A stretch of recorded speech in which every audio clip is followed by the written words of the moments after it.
Chapter 6. The City of Delusion. As Bombay's importance in my life accelerated, I increasingly understood why Vimalananda had had to leave his life of many years as an itinerant sadhu and resettle in his hometown. Bombay was so crowded for him with tangled heaps of Runanubandhanas that nothing less than physical residence there would suffice for their unraveling. People daily arrived at his doorstep to confront him with shopping lists of cravings to be satisfied, but few of these solicitants showed any concern for him or his condition. Most were little more than embodied karmic debts who were striving to entrap him, and few of his group appreciated interference from his own Jaya and Vijaya, Roshni and me. Fortunately, none of them possessed the power of the Sanat Kumaras, or their curses would have kept Vimalananda busy preventing his doorkeepers from falling deep into Patala.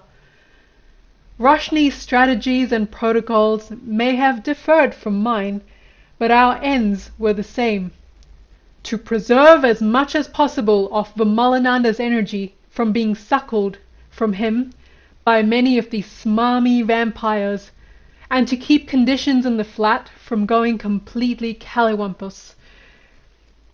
Vimalananda's spiritual children, except for Parikh, usually came to glean wisdom from him by night. The day's callers were of a more mundane genre, a continuous and occasionally entertaining parade of musicians, astrologers, doctors, lawyers, businessmen, politicians, impostors, vagabonds, wastrels, and cranks, all seeking some specifics of profit. Many of them were experts in their field, like Syed Sahib, an Arab, who occasionally introduced Vimalananda to oil sheikhs. When I first met Syed Sahib, 2 enormous glass jars had just been delivered to Vimalananda's residence. Syed Sahib spent most of his hour there eyeing the jars, as if trying to figure out how much he could make by selling them. When he finally left, I asked Vimalananda who he was. Syed Sahib? Oh my! As a conman he's tops! You've heard of people in California and Florida back in the 30s selling people a tract of scrub forest and calling it an orange grove? People talk about such things, but Syed Sahib has actually done it right here in India. He actually painted lemons on the trees in order to do it. His most successful swindle was the way he separated the Saudis from their jewelry. Some members of the Saudi royal family wanted to quietly dispose of some family treasure. Syed Sahib assured them that he could easily handle the transaction in Bombay, no questions asked. The Saudis flew into India in their private plane and landed at a small airstrip south of Bombay. Syed Sahib had arranged everything. All they had to do was hand over the gems and take the cash, and off they would fly again. Now here they were on the runway, the Saudis with their jewel cases, and Syed Sahib with a suitcase full of money, which he opened to show them that there was no hanky-panky going on. All at once there was a clamour of sirens. "It's the police!" shouted Syed Sahib, as 2 jeeps filled with his accomplices, brandishing guns, sped toward the plane. As Syed Sahib grabbed the bowels, he thrust the suitcase into the hands of the startled Arabs and told them, "Quick, take the money and fly," which is what they did. And once they were in the air and headed back to safety, what did they find when they opened the case? Newspaper! Bundles and bundles of newspaper, cut into the appropriate size, with a 100-rupee note on top and on bottom to make the bundles look legitimate. They must have been pretty irate. Irate? If they'd ever been able to locate Syed Sahib, They would have dismembered him after first flaying him alive. But he was lucky, and he escaped that time as well. So his good karmas haven't completely run out yet.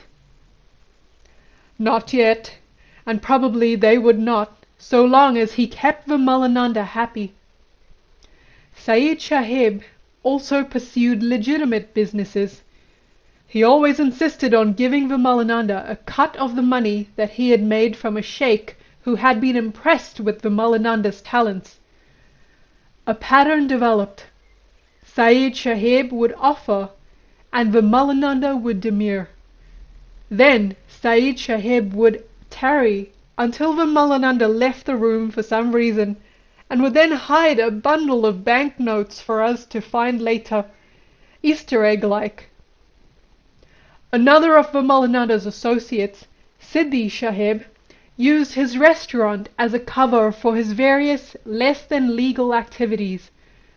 I appreciated Siddhi Sahib for teaching me the approved Bombay way of politely handing a cigarette or chillum to another smoker by using 3 fingers. Vimalananda did not appreciate it when, from time to time, Siddhi Sahib would try to test him by bringing him some marijuana or hashish laced with arsenic, aconite, or some other poisonous intensifier. Vimalananda would smoke it and be troubled by the mixture for a while, but he would send most of the noxious effect to Siddhi Sahib, who would land in the hospital for a few days as a result.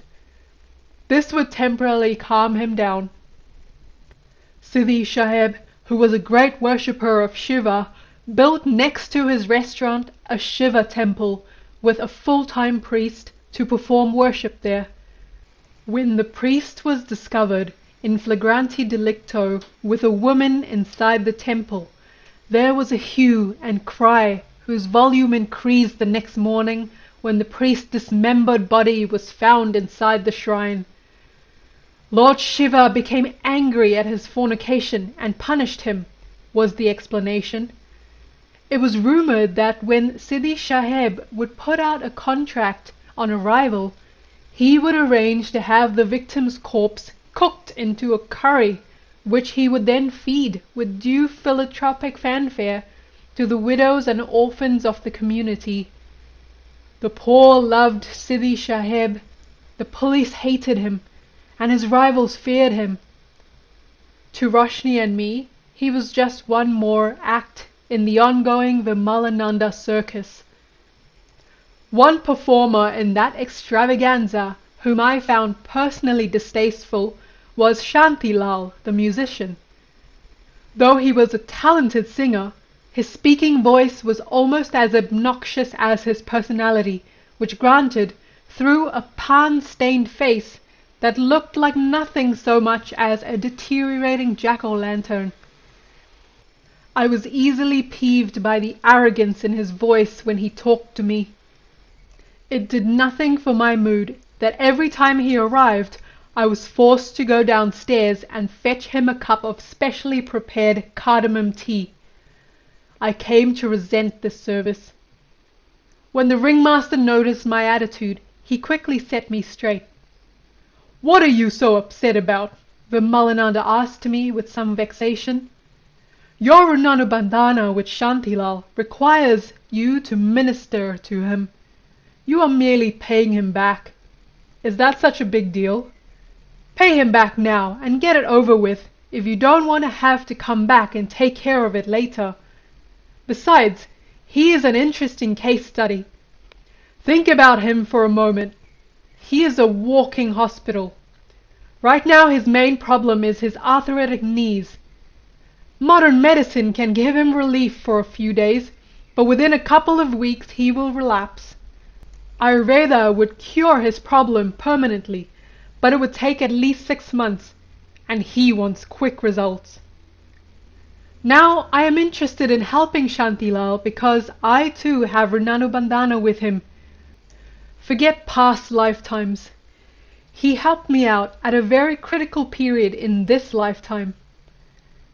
When my son Ranu died, I had no money to cremate him.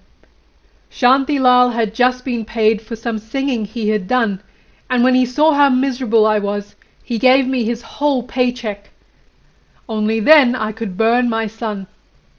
I paid Shantilal back afterward, of course, but how can I forget that at a critical period in my life he was there to help me out? Other people might forget, but I cannot. I cannot adequately pay him back with money when his gift to me was more than mere money. Even Ranu, wherever he may be, still owes Shantilal a little something for arranging to dispose his old body. I must pay Shantilal back for the sincere, compassionate love he showed in helping me out in my time of need, but I don't want to take his karmas on myself. The main cause of his arthritis is a whore he has been visiting. He spends his money on that whore instead of on his family. Because of too frequent sex, his ojas is very low and his joints have become weak. Too much sex usually hits you first in the knees. I have tried to persuade Shantilal to give this woman up. Even nature has tried. Once, when they were in bed together, they were both burned, as if by a cigarette, in their private parts. But nothing has worked. Meanwhile, I have to think of the law of karma. Even though I don't approve of his activities, I still owe him his runa. Healing him helps me pay off the runa, and I am interested in dying with a clean balance sheet. I think that the best way to handle this situation is to locate a spirit who has some runanubandhana with Shantilal. The spirit of Shantilal's father, who was very unhappy because he could not see his son before he died, will do nicely. Now that he has become a spirit, he is ethereal and can enter Shantilal's body without Shantilal's knowledge. When? Near dawn, when Shantilal will be in a deep, deep sleep. Then, because the old man is in an ethereal form, he can literally blow the impurities out of the body, from the knee joints to begin with. Gradually, Shantilal's entire body can be cured. Now, Shantilal is still wasting his energy with that prostitute, so he may recreate his arthritis again, which will be his problem. Meanwhile, he gets what he wants, which is relief. His father gets what he wants, which is to be with his son again. And I am also happy because my runanubandhana with Shantilal is settled without any overt action on my part. Vimalananda shook his head. Unfortunately, Shantilal has never been able to prosper by knowing me. Last year I finally forced him to sing Kedara Raga for me, and now he has, for some unknown reason, started going on pilgrimages to all the holy places, which he has never done before. In fact, he has become so holy that when I told him I was thinking of going to visit the States again, he told me, "Why do you want to go to that land of sex and meat-eaters? What is wrong with our own country?" He forgets that I have seen much of our own country while he was so busy, all during his life, enjoying illicit sex. He doesn't ask himself why he has suddenly started going on pilgrimages, because he is too egotistical to do so. But he should think about it. He doesn't have sense enough to think of such a thing himself, preoccupied as he has been with women and what is underneath their saris. His mind is being forcibly turned toward God, so that at least when he dies he may remember God. That will give him at least a chance for good rebirth. Ante mati sagati. No matter what sort of evil karmas he may have done in this life. Pilgrimages are good, then? Very good. Is this why saints go on pilgrimages? No. A good saint's mind is already turned in God's direction. Saints go on pilgrimage mainly to enjoy the presence of their beloved deities and to purify the pilgrimage places where their beloveds live. which need to be purified after people like Shantilal visit them. Unfortunately, yes. Hence the theft of King Krishnadevaraya's emeralds from that temple in the south.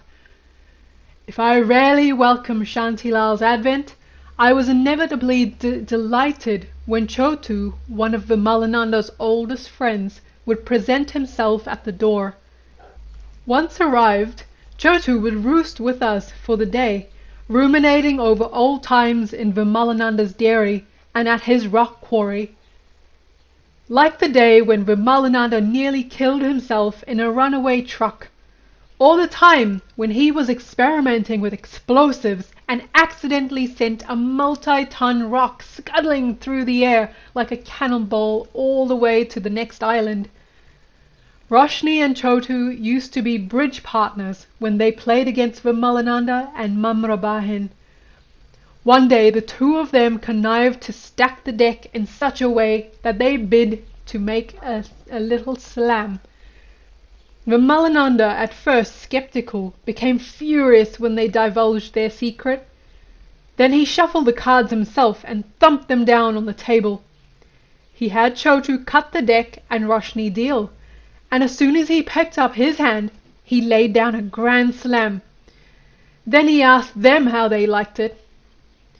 Chotu would always demand to be fed when he came, and Vimalananda would always oblige with his usual brilliant cookery. Vimalananda loved to cook, and fed his beloved through the mouths of whatever people, animals or plants might be handy. One memorable Vimalananda monologue began on such a day, when lunch preparations had just begun.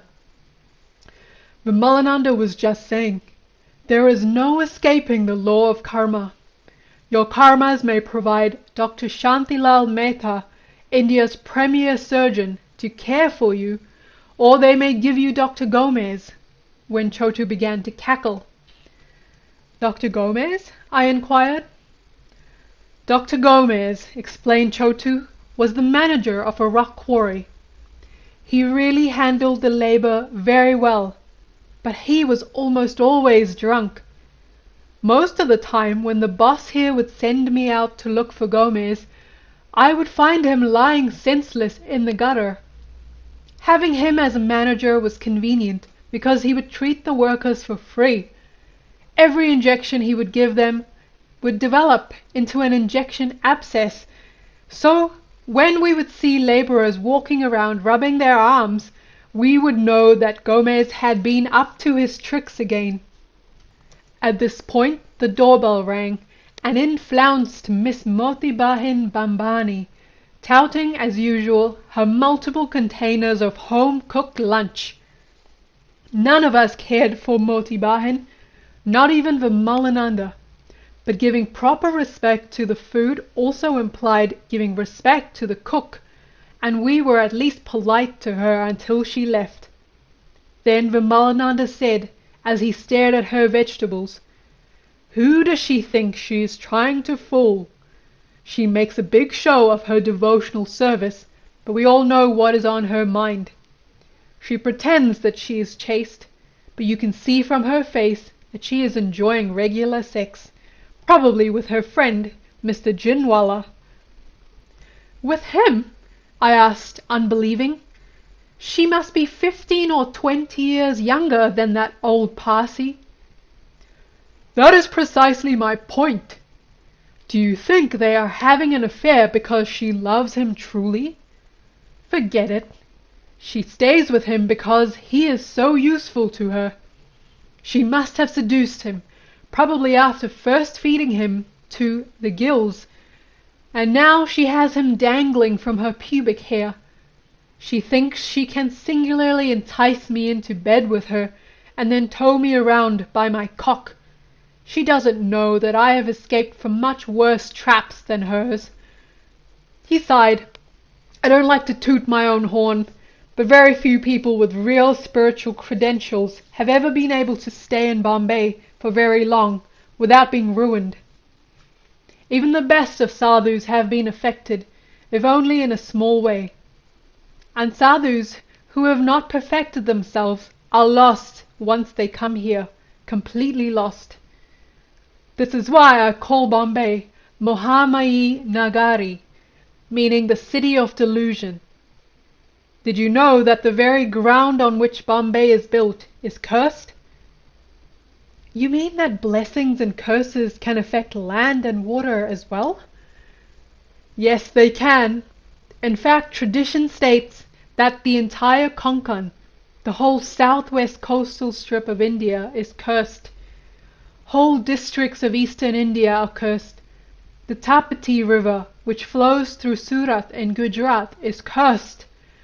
Specific villages are also sometimes hexed. Once I took some of my friends to such a village. During the day it was deserted, and seemed harmless enough.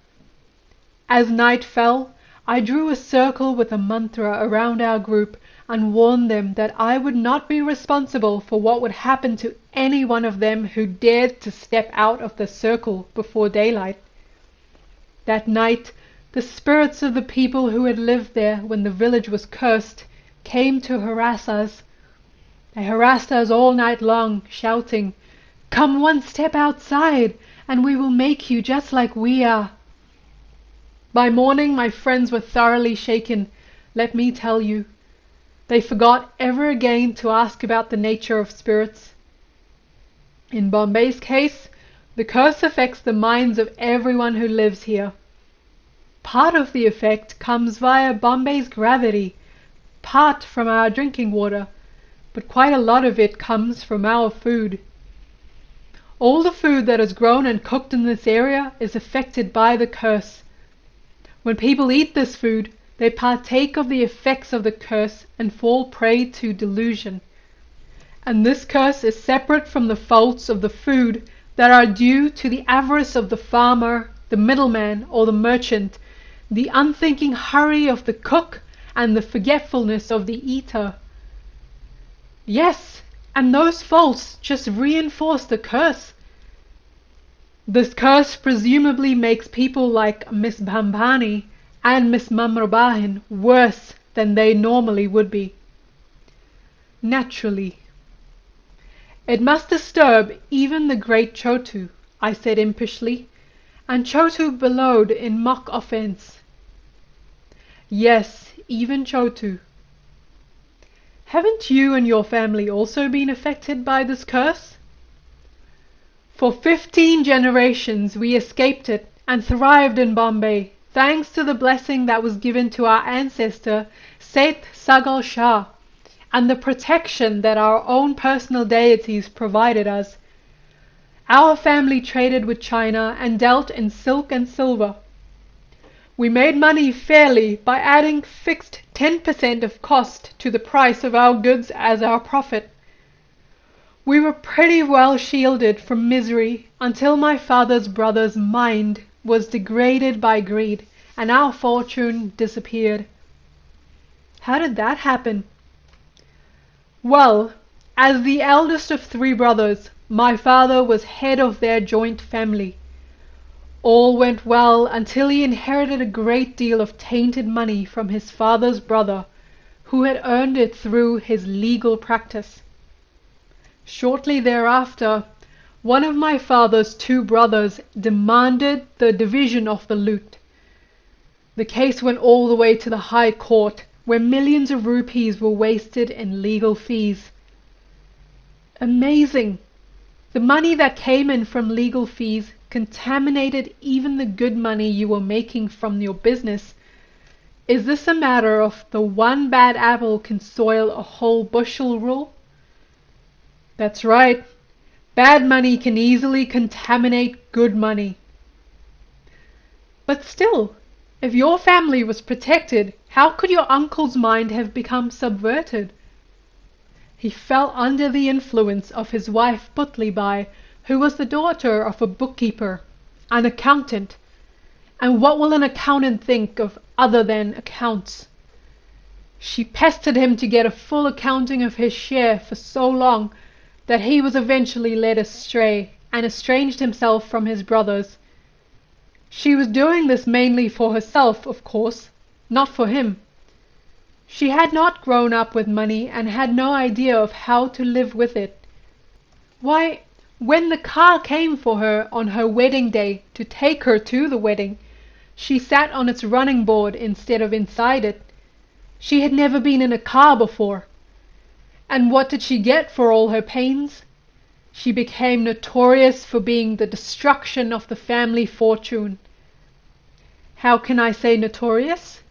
Well, the High Court case was named after her, and even now everyone who studies the law of joint families studies that case, the Putlibai case.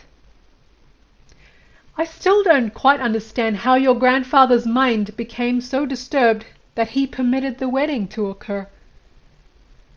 Nothing is permanent, not even a saint's blessings. Obviously, our period as a prosperous family had ended, and we had to disappear from the scene. Nature needed a pretext to terminate our prosperity, using Putlibai as her instrument. That does not amaze me. What does amaze me is that we could carry on in Bombay for as long as we did, for 15 generations. Partly it was because we were householders.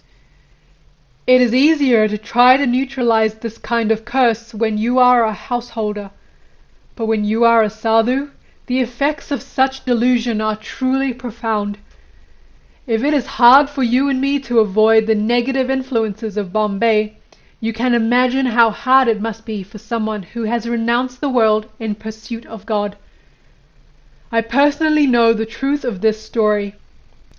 There was a good sadhu at Mount Abu who once cured a Marwari lady of tuberculosis by using nothing but ash from his fire. After a year of "Please Maharaj, just this once," he finally agreed to come to Bombay for a brief stay with the lady's family. A good sadhu knows that he has to pay back his hospitality in part to try to negate the effects of the food he eats. So this fellow told the lady's husband, a wealthy cotton merchant, to lock him in the toilet for 20 days. When he came out, he told the merchant to buy all the cotton he could find in the market and to sell it only when the sadhu directed him to do so. Before long, the merchant had cornered the market. Then sadhu had himself locked in the toilet again, this time for a month. No food, no water, nothing. When he came out, he told the merchant, "Sell." He sold and made 100 million rupees. Do you know how much money that is? This was almost 50 years ago, so it would be equivalent to more than 1 billion rupees today, which is tens of millions of dollars. When a Marwari man makes money, he becomes deliriously happy, and this merchant was no different. He started to feed the sadhu with rich food cooked in ghee, which is clarified butter, and all the finest sweets. Before long, all this heavy food had an aphrodisiac effect on the poor sadhu. All alone for years in the jungle, eating nothing but roots and fruits, drinking only water, and never toying with any woman. The result? He got tangled in an affair with the merchant's wife. When the merchant found out about the affair, he was in a quandary. He couldn't insult the sadhu who had given him all that money, but he didn't want to go on being cuckolded either. He decided to be generous, so he hired a goldsmith's daughter and gave her to the sadhu to enjoy. Soon, the sadhu was enjoying both her and the wife. He had been in the forest a long time, so he had plenty of appetite for sex. This went on for so long that the merchant finally became exasperated. One day he told the sadhu, "You stop this nonsense now, or I will call the police." The sadhu lost his temper and said to him, "Fool! Have you forgotten what I made you? My penance is finished now. True. But I have enough left for one last curse. Become a beggar." Overnight, the merchant became a beggar. Before long, he died, still a beggar. The sadhu took the two ladies with him and supported himself with them for several years by making Ayurvedic medicines.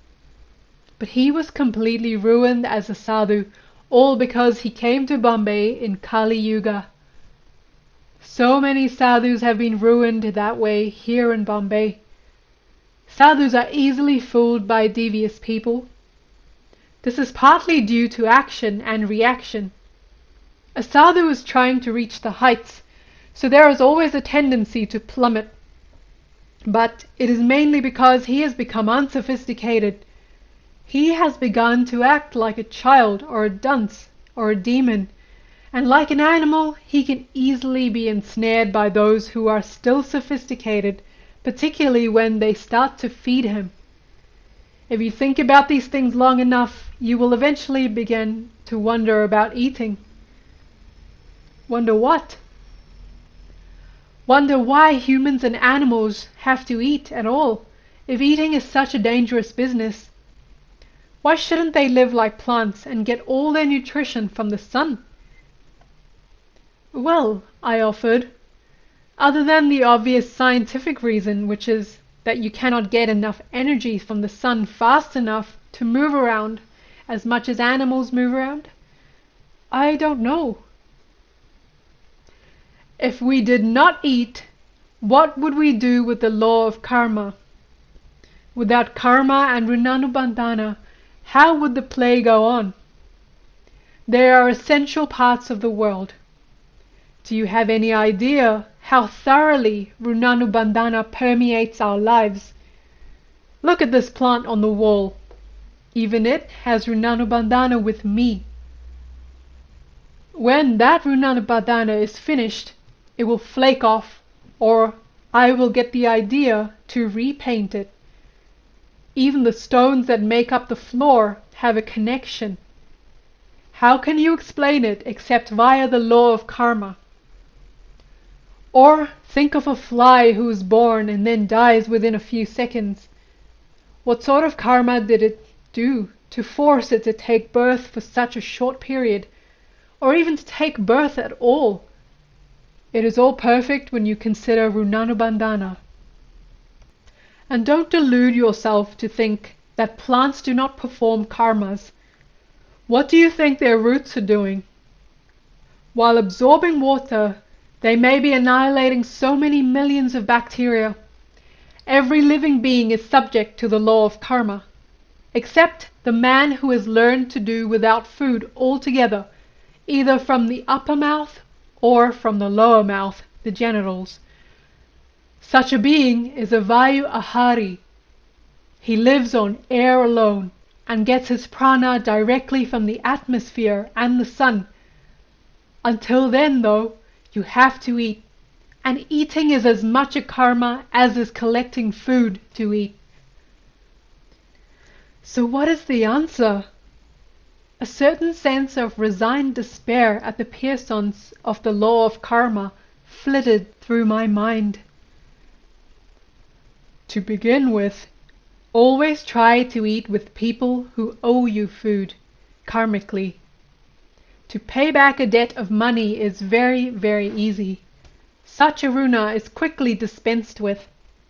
But how can you ever pay back a debt of food? Once that food has entered your circulation and been converted into the very tissues of your body, how can you ever requite it? Repaying such a debt could bankrupt you. Bankrupt your Shakti, you mean? Yes.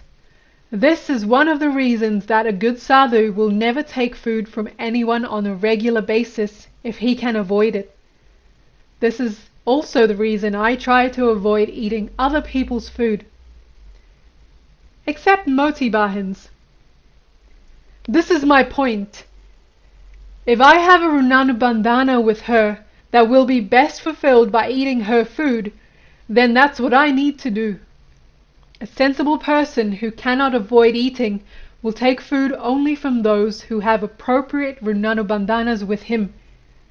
That way, he will not create new Runanubandhanas with people who might project their own delusions onto him, At least this way you can get used to one set of delusions and become immune to them.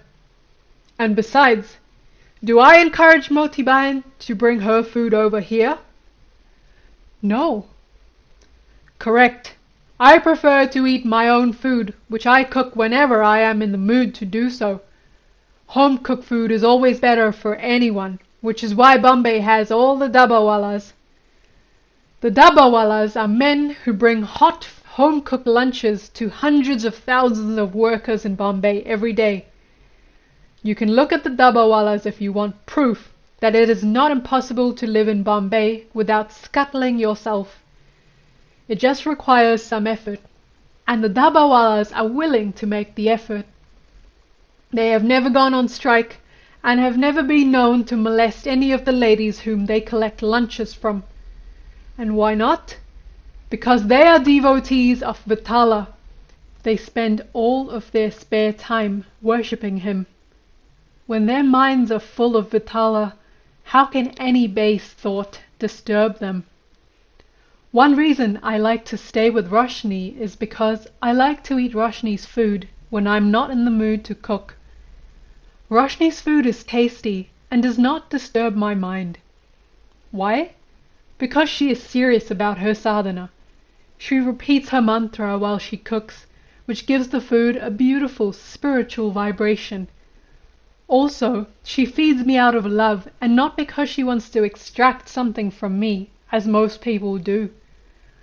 There have been many like Miss Bambani who have tried to ruin me over the years, but I have not yet scuttled myself.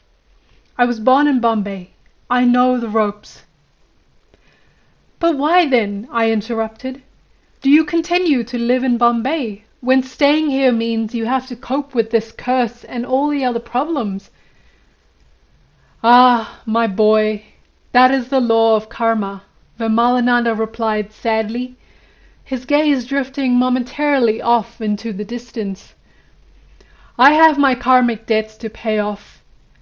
There are so many different types of runa, debts to your parents, to your teachers, to knowledge itself. One type of debt is to the place you were born in. Once I've paid off all those debts, goodbye.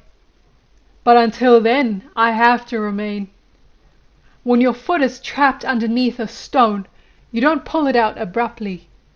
If you want to preserve your skin, you lift the stone carefully little by little, and little by little you remove your foot ever so slowly until it is freed.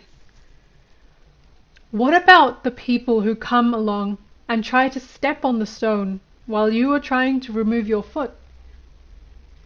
Well, you have to be prepared for them. Years ago, my junior Guru Maharaj came to me and said, "You had better watch out, Babuji." He always called me Babuji. "Someone is trying to use black magic to kill you." I had not expected this. I knew I was in danger. In those days, one of my aunts was trying to do away with me for my inheritance. She had tried to have me killed before, more than once, by various methods, but by using black magic she was upping the ante. I told him, "Pah, Maharaj, don't worry about it for even a moment. He loves me so much that he was very concerned for my welfare, but he knows I can take care of myself when it comes to black magic." I made some inquiries from an ethereal friend and found out that my aunt had hired Balam Bhat to do the work. I have always been blunt and outspoken, so I went myself to Balam Bhat and came to the point. "Balam Bhat, you have been our family priest for decades. You presided over my naming ceremony, the first cutting of my hair, my first meal of cooked food. How could you ever dream of lifting your hand against me, when you have looked upon me as your own son?" At first he denied it, but when I persisted, he flew into a rage and said things like, "Who do you think you are? I will finish you off." Then I said, "All right, go ahead and try," and went to the smashan. I told my friend, "You were right. It is Balambhat who is trying to do me in. What shall I do?" My friend told me, "Don't worry about a thing. Let me handle it." And how he handled it! Next morning there were 23 corpses to be disposed of. Balambhat and 22 of his relatives. My goodness. Yes, it is unfortunate that it had to end that way, but Balambhat had asked for it. Besides, his death prevented him from incurring the karma of killing me. Didn't you have a mountain of karmas to deal with, though, from initiating the whole process? Naturally. Even though I never explicitly told my ethereal friend to do in Balambhat and his whole family, I did authorize him to handle the job, which makes me responsible for what happened. But I escaped from those karmas too, in fact. I offered all the victims as Naras Balis. Thank God for my mentors. They taught me how to deal with such things. So you were saved again as usual. Why not? If you take life here as a challenge, you'll decide to succeed at or die trying. Why be frightened? But since Bombay is such a dangerous place in so many ways, you have to be sure to always use stratagem or kala instead of force, bala, to pay off your runas if you don't want to be sunk. This is why you are fond of Birbal. Yes, that is why. He was a master of stratagem. Out came a sudden chuckle that started a story. You know, many of Akbar's courtiers hated Birbal passionately because he was so close to the emperor. They schemed day and night over ways to do away with him. No matter how hard they tried to catch him off guard, he would almost always outsmart them. For example, when one of them told Akbar that Birbal claimed to be able to read minds, Akbar asked Birbal to demonstrate this power. Birbal replied, "Your Majesty's mind is much too subtle for someone like me to read. But I do know what everyone else is thinking. They are thinking, 'May God bless our Emperor to rule over us in power and prosperity for many years, and may his fame spread far and wide.' Isn't that so, O members of the court?" I suppose all the courtiers then had to agree that Birbal could read minds. Could they do anything but agree? 3 laughs merged above the remains of our food. We moved into the sitting room, and as he sipped his tea, Vimalananda continued.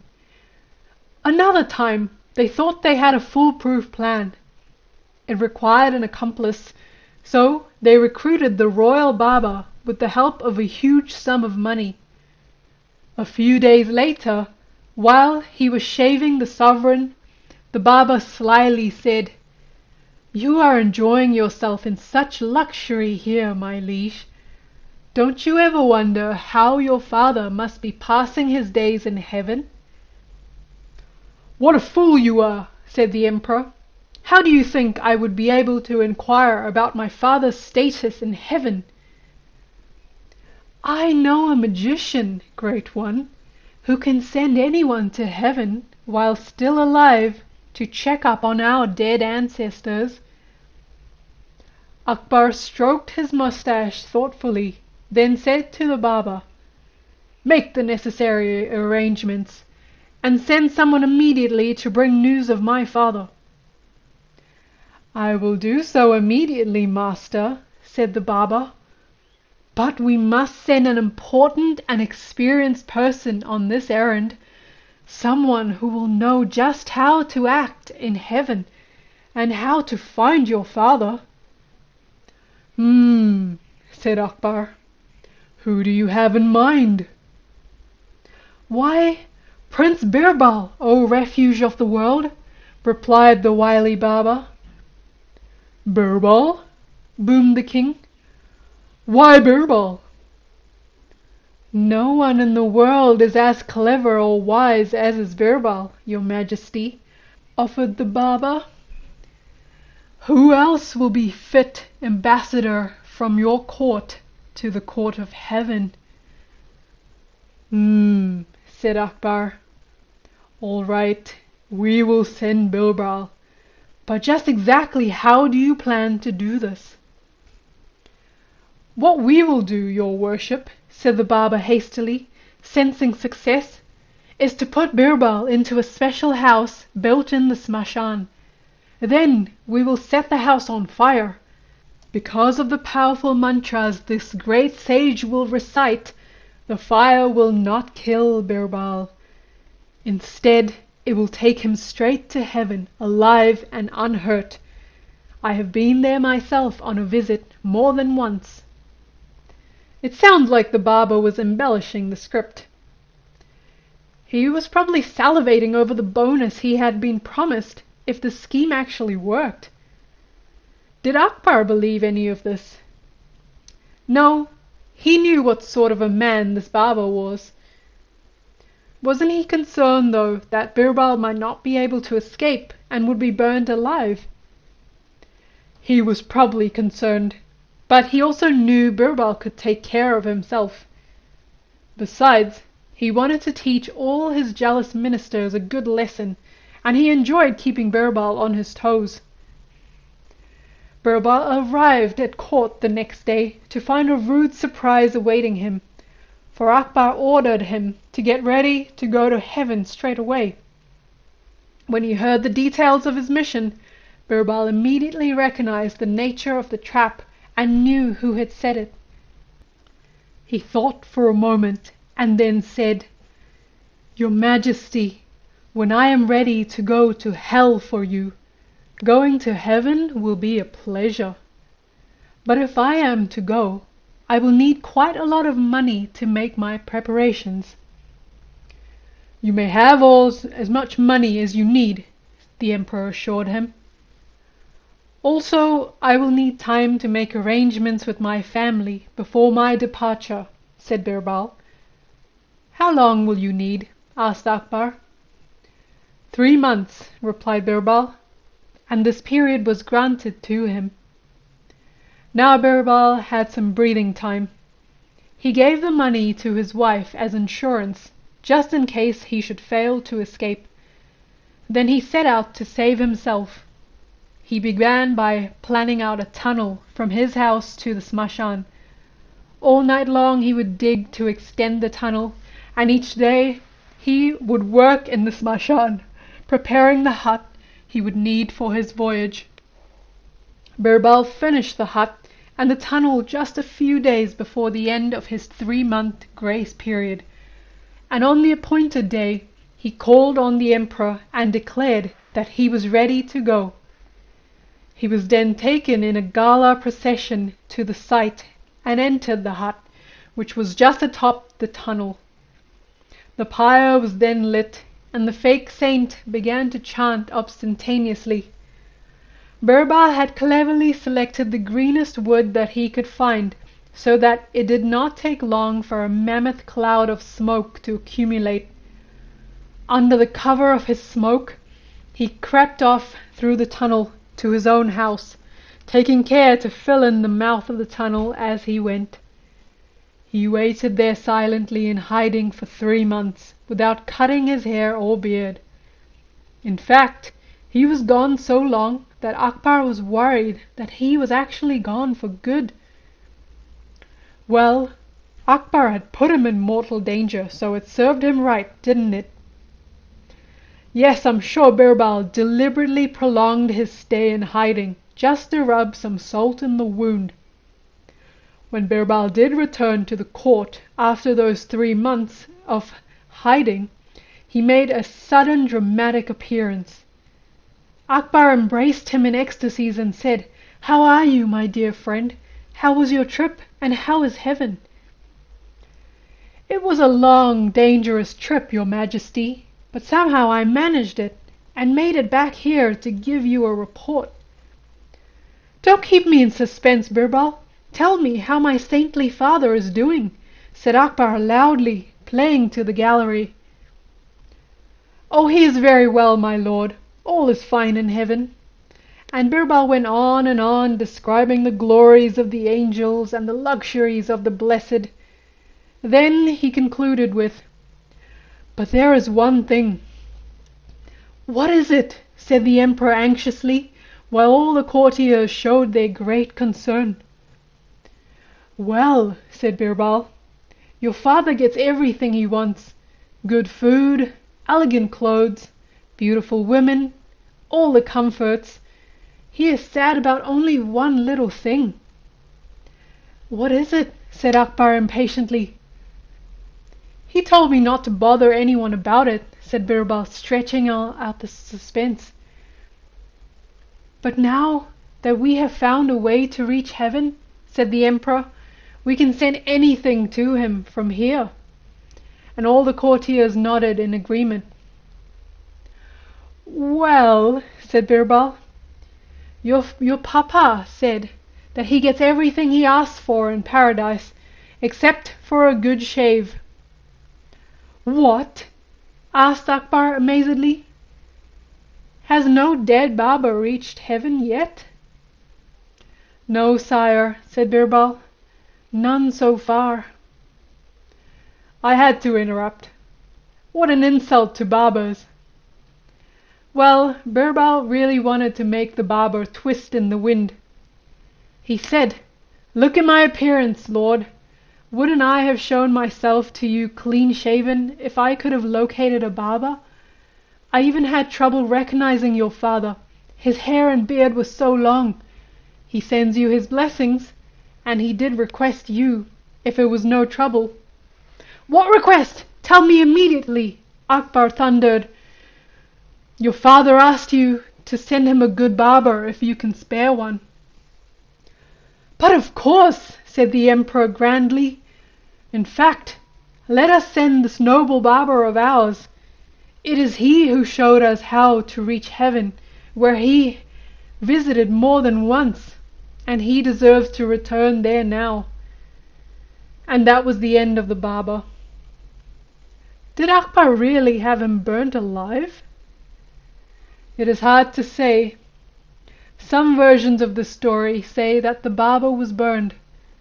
Others say that he avoided becoming a nice roast by confessing everything, that he had spent most and the rest of his life in the dungeon for attempting to murder Birbal. Whichever was his fate, it served him right, which proved my point. If Birbal had tried to use force to save himself, his enemies might have been able to gang up on him and kill him. He used deception instead and was saved. I myself use deception freely, so that, God willing, those whom I love and who love me will continue to be saved. "Even the ones who fight with you?" I tossed in provocatively. "Yes, even people like Roshni and her family." Roshni, who had meanwhile arrived home from work, was knitting peacefully in her chair, glowered at him lovingly over the top of her glasses. "Doesn't deception imply karma?" "Karma is everywhere. But if you deceive people without literally lying to them, like Yudhishthira did, Narova Kunjarova, then karma is much reduced." Asvatthama, the son of Guru Dronacharya, shared his name with an elephant. When during the great war that the Mahabharata chronicles, it looked as if Dronacharya had become unconquerable, Krishna directed that the elephant Asvatthama be killed, and that a rumor be spread that it was Asvatthama the man who had died. After hearing this rumor, a worried Dronacharya came to Yudhishthira, whose name was a byword for truthfulness, to ask if his son were dead. Though the two men were fighting on opposing sides, Dronacharya, who was Yudhishthira's weapons guru, knew that Yudhishthira would not lie to him.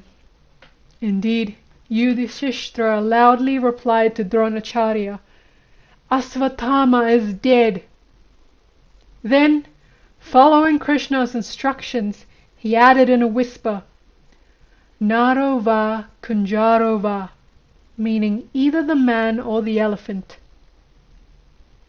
Dronacharya, who could hear only the first phrase, wrongly concluded that his son was dead. This knocked all the fight out of him, and he was himself killed shortly thereafter, which benefited the cause of Krishna and Yudhishthira. But even though they represented the letter of the truth, Yudhishthira's words had the impact of a lie. Due to that deception, Yudhishthira had to start walking on the ground again, instead of walking a foot above it, as his unwavering adherence to truth had previously permitted him to do. If that was the effect of much reduced karma, I hated to think what might have happened to Yudhishthira had he performed overt Guru Droha by openly lying to his Guru. "What I really don't understand about this story," I said to Vimalananda, "is why the karma for lying didn't cling to Krishna instead of Yudhishthira, when it was Krishna who forced Yudhishthira to violate his personal dharma by speaking what amounted to a lie." "It is very simple," replied Vimalananda. "Krishna didn't identify with his advice to Yudhishthira, and Yudhishthira self-identified with his deception to his Guru. Krishna was Yogeshvara, the Lord of Yoga. Karma rolled off him just like water rolls off a duck's back. He could create a situation, watch it being played out, and still remain a karmically aloof observer. Wah, Krishna, wah! No one can know every aspect of your play." Vimalananda glanced momentarily at Roshni and Chotu before continuing. "Any time you act with self-identification, my boy, a karma is created, no matter how noble your motives. And Runanubandhanas can multiply rapidly when your karma involves putting your neck out to save someone. This is something I know only too well. My dear friend Faram, Roshni's late father, really loved me and used to look after me. I, in turn, had looked after him. I even postponed his death more than once. You can ask Chotu about it if you like." Chotu nodded gravely. Unfortunately, toward the end of Faram's life, something happened to his mind. It was Mahakala, death personified, inciting him, which made him become very argumentative with me. Not only that, but he cheated me more than once. I warned him several times that he was playing with a live wire, but he persisted. He had always been obstinate. After a lot of this, there came a time where I had to go to Delhi. I warned him not to eat fish, beef, or pork while I was out of Bombay. You see, he was a Parsee, and they eat everything. I also exhorted him not to curse me in any way, because I knew this would be the excuse Mahakala would use to take him away. And I told him, "I know you are not going to listen to me, but that you are going to eat meat and abuse me. Don't worry though. Even after you die, I'll look after your children." I promised his wife and children that as soon as he died, I would come immediately, no matter where I was, and I made them promise not to remove the body until I got back. Then I left. After finishing my work in Delhi, I went down to a certain sacred mountain in South India. No females are permitted there, and no men dare ascend it except on one day during the year, Mahashivratri. On that day, they go up the mountain early in the morning, worship the Shiva temple, and come right back down. It is not a mountain for the curious or the insincere. When I first visited this mountain, a month after Vimalananda's demise, I discovered that on one Mahashivratri, not too long before, 200 men had lost their way in the fog and died of exposure. It was apparently a hell of a job to get all the corpses down off the hill. There are dense elephant jungles on this mountain, filled with plenty of dangerous wild animals. There is also a huge bull elephant, and he and I are the best of friends. Whenever I would go there, he would sit near my fire and play with my hair using his trunk. He is not really an elephant, of course. He is something else entirely. There I was on the mountain, sitting at my fire, keeping track of all my loved ones, long distance with its help, when suddenly I saw the dead body of my friend Faram. Then I saw that he had eaten fish, and he called me all the foul names in the book, ending with, "I never want to see his blessed face again." As soon as he spoke those words, he keeled over and died. When I saw that, I knew he was dead.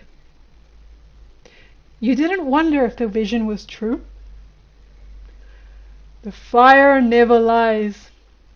Ethereal beings may stretch the truth on occasion, but the fire will never be false with you. I was sure he was dead and was plunged into despair. How would I ever get back to Bombay in time for the funeral and fulfill my promise to his children? The promise was the action. Now I was experiencing the reaction. I have always believed that promises are meant to be kept, but here I was on a mountain top, far from civilization. I would have to hike down to the road, catch a bus to the nearest town, and then find a train or a plane. All that would take at least a couple of days. I had to be in Bombay in a matter of minutes. It looked impossible. While I was worrying about this, my elephant came up to me, nuzzled me with his trunk, and asked, "What's wrong?" I explained everything, and he told me, "I'll see that you get back to Bombay immediately. But first you must promise me that you won't bring this fellow back to life." He knew of my habits. There was no other way, so I promised him. Another promise, another karma. "Close your eyes," he told me. When I opened them, I was on the landing in front of my friend's flat in Bombay. The door was open. I was a little shaken to think that I was back in Bombay, but there was no time to lose. I rushed into the flat. Roshni met me with tears in her eyes, told me that her father's body had just been taken away minutes before. I rushed to the Tower of Silence in the pouring rain. "Ask Roshni, she'll tell you." Roshni nodded her assent. The Parsees believe that the fire is polluted if it touches a corpse. They neither bury nor burn their dead. Instead, they expose them in a place called the Tower of Silence for the vultures, crows and rats and other scavengers to polish off. They perform plenty of rituals before the body is taken into the tower. Otherwise, how could the priests make a living? But once the bodies are laid out on the marble slab inside, they get eaten all the same. According to their traditions, no non-Parsee is supposed to even look at the body of a dead Parsee after it has been washed. I have never cared for such bigoted traditions, so I went in straight away. I think I'm still the only non-Parsee ever to enter a Tower of Silence. All the mourners were shocked, but no one could prevent me. I went up to my friend, kissed him and said, "Well, old boy, I couldn't save you this time, but don't worry, I'll look after your kids." The priests were aghast, but all they could do was cough suggestively while they fanned themselves, as if their fire was troubling them greatly. I ignored them. How can you take a priest seriously if he is afraid of his own God? Roshni, Vimalananda and I would drive past the Tower of Silence from time to time, mainly on those occasions when we went to eat at Taimur's residence up at the top of Malabar Hill. The building in which Taimur stayed used to be part of the garden of the bungalow in which Vimalananda was raised. Half a dozen high-rises have since sprouted in place of the bungalow, and the hyper-rich now pay $10,000 a month or more per flat for the privilege of calling Malabar Hill home. Was it your promise to Faram that has made you a part of Roshni's karmic family? I queried, glancing over to see if this would get a rise out of Roshni. No, Vimalananda scowled with a grin. I already had a complicated Runana with Faram, which brought me into contact with Roshni and her own family members long back. But this promise did cause me to have to begin to stay with his family in order to save it. And that has led me to a whole new series of Runana with Parsees in particular. The original home of the Parsees was ancient Persia, which some of us called Vashishta Bhumi, meaning the land of the Rishi Vashishta. Ages back, Vashishta Rishi went there and taught the Persians how to worship the fire. For centuries they practiced their religion sincerely. Then almost 1,400 years ago, Caliph Omar led the Muslim invasion of Persia, and who abetted his conquest? The Zoroastrian priests. They betrayed the secret of the country's defense to him. The Zoroastrian religion has some good techniques for obtaining siddhis, and had these priests who could have supported their own king by using their occult powers. If they had, Omar might never have been able to conquer their country. But the priests were tempted by money and invited Omar in. And what was the first thing he did after conquering Persia? He executed all the Zoroastrian priests that he could catch. He was an Orthodox Muslim, and like many Orthodox Muslims, he sincerely believed that all other religions are false and should be eliminated. The few Parsee priests who survived fled to a ship and sailed here to India. What other country could take them? Our doors were open for everyone. The Parsees, the Jews, everyone. India is a big garbage dump for all the religions that have no place left to go. So when the Parsees landed here and started to thrive again, when they arrived in India, they landed at Sanjan in Gujarat. On hearing of their arrival, Jadavji Rana, the king of that region, sent them a bowl filled to the brim with milk. That was his message to them. The message read, "My kingdom is already full of people, and there is no space for any more." Now what to do? Fortunately, one of the Parsees, Dastur Meherji Rana, had a brilliant idea. He took some powdered sugar and added it very carefully to the milk so that no drops spilled out. Then he gingerly laid some rose petals onto its surface. This was his reply to the king. "Your Majesty, we are so few that we will blend in among your people as easily and invisibly as this sugar dissolves in the milk. And like the sugar, our presence will sweeten your domain. Like the rose petals, we will provide you beauty and fragrance without being any burden." When Jadavji Rana read this message, he said to his advisors, "This is a man of subtle intelligence. This is the kind of man that we need in our kingdom. Let them remain." And ever since then, the Parsees have done well for themselves here in India because of stratagem, not strength. You seem to really like the Parsees in spite of all your ranting about them and their priests. Does he have any choice? An aroused Roshni asked sharply. He is part of our family now. He has become one of us. Quiet, you, growled Vimalananda affectionately. I may be one of you, but I will never become a Parsee, even if I could. And I can't, thank God, for even though the Parsees are a minuscule minority, they still refuse to permit conversions. At least they have not abandoned their fire worship. But very few of today's Zoroastrians have any real affection for their god, the fire. Most of their priests have forgotten the true meaning of their religion, and all they have left are empty rituals. But they do not know how to extract money from the people. Suppose some part of your body is removed in an operation, whether it's a wart, a finger, or your penis. An orthodox Parsee must spend thousands of rupees for special ceremonies for it. And what is the holiest substance to Parsees? Bull's urine, processed in a certain way, which is also fabulously expensive. Was any of this Zoroaster's idea? Nope, it was all an invention of the priests. The priestly class in every religion are always scoundrels.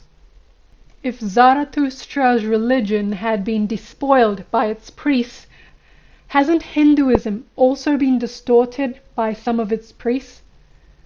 Our Vedic religion has been absolutely ruined by its priests, the Brahmanas. Could the Muslims have ever sacked Somnath, a famous Shiva temple in the western Indian state of Gujarat, if the priests there had not been corrupt? No. Even now, our priests do all sorts of rituals without having any idea of what it is they are doing or why they are doing it. But they still collect hefty fees for what they do, just because they are Brahmanas. It was the lawgiver Manu, who came along much later than the Vedas, who invented all this business of Brahmana supremacy. You don't find it in the original Vedic tradition. Back in Vedic times, the Rishi Vishvamitra even decided that there was no need for any restrictions about the intermarriage of castes after he married a dasyu, meaning a member of an outcast group.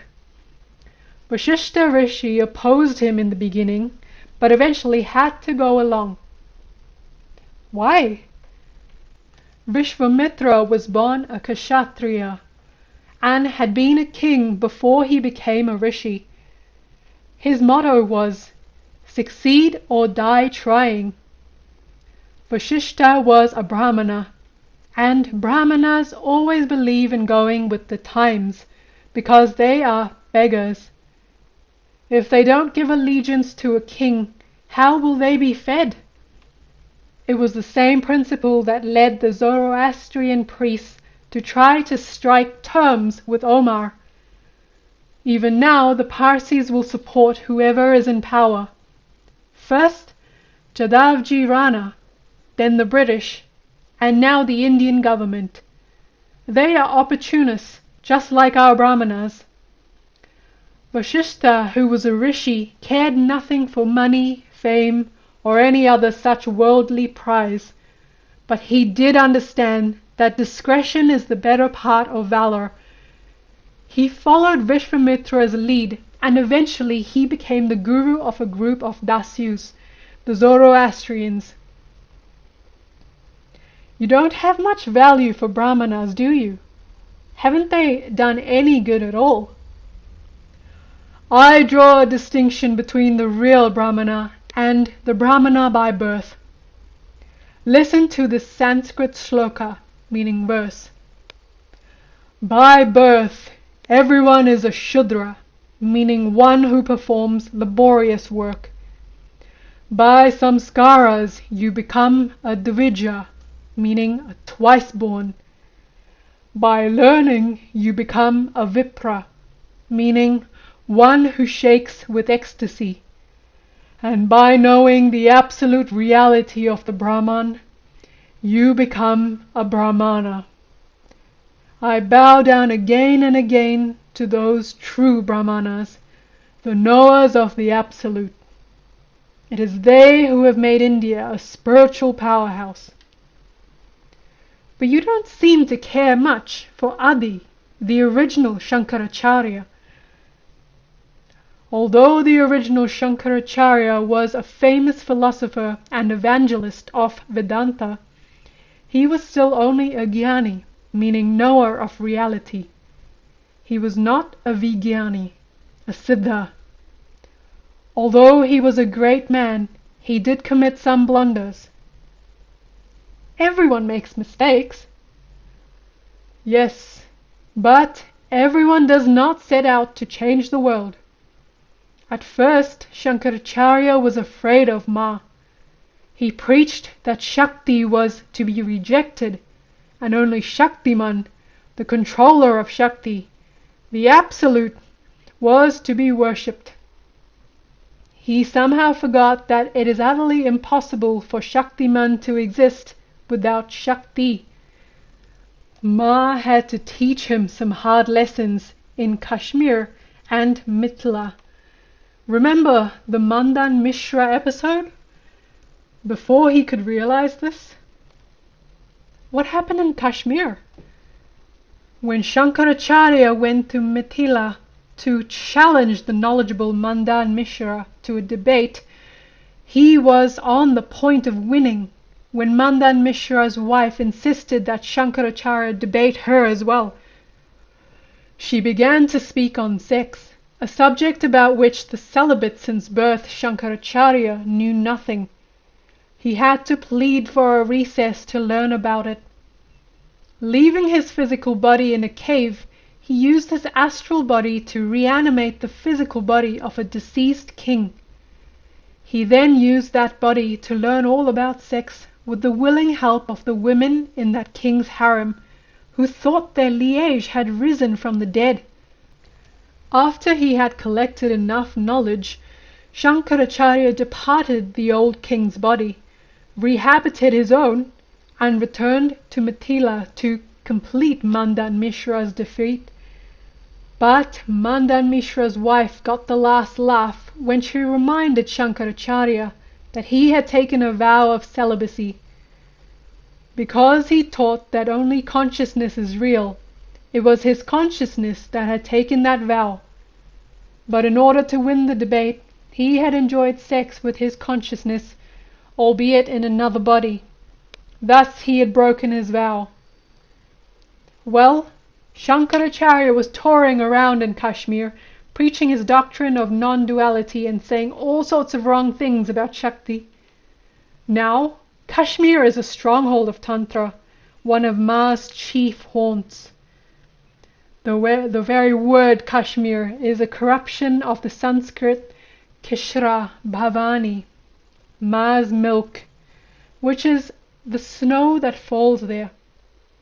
Shankaracharya was playing with fire when he went there to insult Ma. One morning, as he was about to begin his talks, an old woman came up to him and said, "My son, quit this slander of Shakti.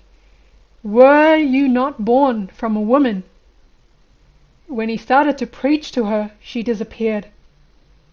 At noon the same thing happened, but with a middle-aged woman.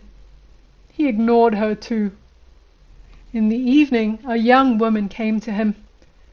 Noticed how she has been getting younger with each appearance, and told him, "Great sage, if you don't stop defaming Shakti, you are headed for big trouble." Still he ignored her until he developed a sudden, intense case of diarrhea, which lasted until he woke up out of his stupor. What was Ma to do? She had tried to persuade him to change, but when he refused, she realized that he was set in his ways and that only a good karmic purge would do. After taking all the strong medicine that Ma had to dish out to him, Shankaracharya finally learned his lesson. Now the Sri Chakra, the greatest yantra of Shakti, is worshipped in all his monasteries. But God wasn't finished with Shankaracharya yet. Next, Lord Shiva took his turn with him. Shankaracharya was bathing one day in the city of Banaras, which is Shiva's home, when Shiva took the form of Chandala, a dog-eater, the lowest of the low, and splashed some water on Shankaracharya. No Brahmana likes to be touched by an outcast, or by anything that has touched an outcast, but Shankaracharya said testily, "O Chandala, take care where you splash." The Chandala said, "Maharaj, of what should I take care? You teach that the world and everything in it, including our physical bodies, are unreal.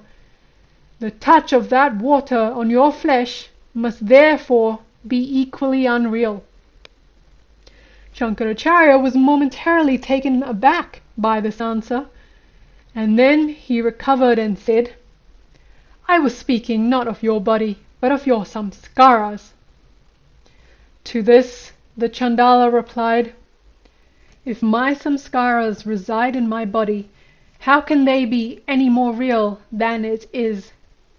And besides, are we not bathing in the Ganga, the river Ganges, whose waters remove all sin? If this is true, its waters must negate any evil samskaras as soon as they touch me." All of a sudden, Shankaracharya realized with whom he was talking, and fell at the Chandala's feet. Shiva had taught him yet another good lesson. Shankaracharya was still discriminating on the basis of purity and impurity, and Lord Shiva showed him that the real purity is internal. Which I suppose is one reason why Lord Shiva drinks poison. Yes, Lord Shiva drinks poison, but never lets it fall lower than his throat. That way, he is always in perfect control of the poison's effects.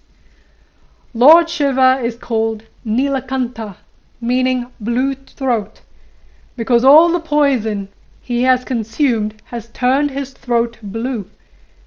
Do you know the name of the poison he drank on the occasion of the churning of the ocean of milk? Hala hala, which is a word composed of two other words, hala and ahala, which basically means shaking and non-shaking. Right. Mahakala kills you by shaking you, shaking your kundalini self-identification with your body and mind. If you could remain unshaken under all circumstances, you would never need to die. Aghoris take intoxicants to teach themselves how to remain unshaken. If you hallucinate or lose control in any other way when you take an intoxicant, know that the intoxicant has shaken you. Halna nahi, never get shook, should become your mantra. The best way to avoid being shook is to follow the path of bhakti. Shankaracharya was a jnani. He knew how to do a few things, which is nice, but he forgot that God knows how to do all things. Isn't it better to surrender to God and let God take care of everything? When Mirabai was given poison by her husband, she first offered it to her beloved Krishna, who transmuted that poison into nectar. That is the way to live your life, the way that Baba Chandal Das lived his. Baba Chandal Das? The servant of the dog-eater Baba? Yes, Baba Chandal Das was the great devotee of Lord Shiva in his Chandala form. Can anyone be lower to a dog-eater? When this saint would arrive somewhere, he would shout to the Lord, "Baba Chandal Das, my bhakti, your shakti, your inspiration, my words. That's how my work gets done. Baba Chandal Das." Baba Chandal Das was the real thing.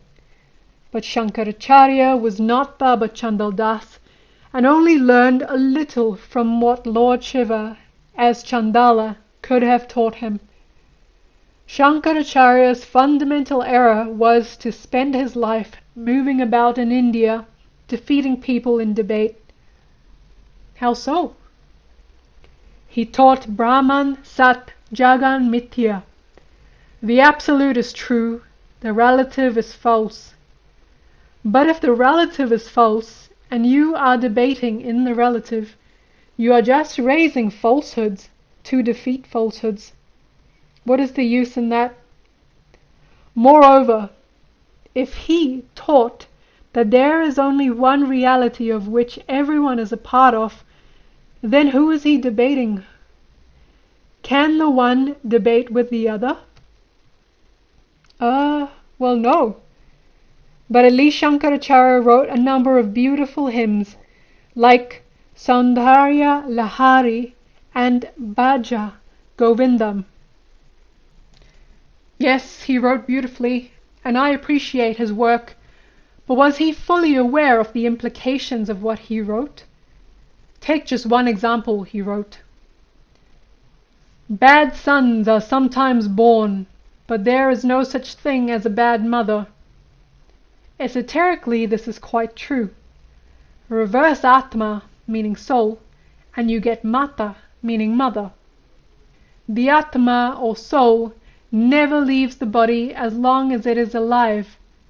In fact, the body only lives because the Atma is within. This makes the Atma a good mother. Her son is the body, which is always a bad son because it is always getting embroiled in the samsara. But no matter what evil thing the body does, its mother, the soul, never forsakes her child. Only a physical mother can be a bad mother. A mother who has not realized that the Ma within her is a bad mother. So, in the mundane sense, Shankaracharya was wrong in saying there is no such thing as a bad mother. In Kali Yuga, there are bad mothers everywhere, though bad sons are still more common than bad mothers. I'm not sure that I see your point here. My point is this. The writer of that verse was himself a terrible son. Shankaracharya was still a boy when he wanted to run away from home and take the vows of sannyasa, renunciation of the world. His mother naturally refused him permission to go out and ramble about the world. Any real mother will feel protective of her child, and Shankaracharya's mother was a good mother. But Shankaracharya was determined to leave and decided on a different course of action. He had been sent into the world for a specific purpose of establishing the order of sannyasa, and he had been born with certain siddhis to assist in his work. One day, when he and his mother were down on the banks of the river, he used his siddhi to trick her. He created an illusory crocodile which gripped his leg firmly and began to drag him into the river. You know the ferocity of crocodiles. Shankaracharya called out to his mother in mock fright as the fake crocodile tugged him down. Ma! Ma! Save me! Give me permission to take sannyasa and then I can be freed. Otherwise I'm doomed. Can you imagine the intensity of the terror that attacked his mother in that moment? It was like a knife being pushed into her chest and slowly rotated in her heart. She had no choice. She gave him permission and off he went. So he deluded her, which sounds a lot like what Yudhishthira did to his guru. But what was Shankaracharya supposed to do? He had to go and fulfill his mission, didn't he? But did he need to cheat his own mother in order to achieve his purpose? There were other ways in which he could have made her agree. It was he who decided to force the issue, to have things his way, that made his act his personal karma. And look at what has happened because of his evil karma. His followers have imitated his example, and from Shankaracharya's time onwards, most of these followers have been bad sons and cowards, because they are afraid to meet the world on its own terms. They hide from it behind their saffron robes. What was the use of Shankaracharya's siddhis? They got him what he wanted in the short run, but tarnish the results of his life's work in the long run. This is the difference between a jnani and a vijnani. Let this be a lesson to you.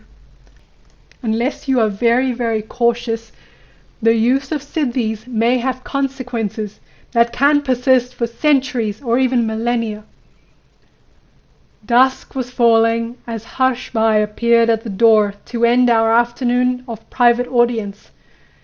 As I listened to this spiritual child describe to Vimalananda his marriage plans for his daughters, I reflected on the Siddhi warning. Here was Vimalananda judiciously employing his many siddhis to keep slowly disentangling himself from his Rinadubandhanas with people like Harsh Bhai, trying simultaneously to keep from losing his skin to avoid generating any new karmas. As he dispensed with his expiring ones, Vimalananda lived with an elan and a joie de vivre that could only arise from his moment-by-moment recollection of the imminence of death. Love of the deathless was the root from which blossomed his love of we who are doomed to die, and I found that the deeper I probed his love, the less of a bottom I could find.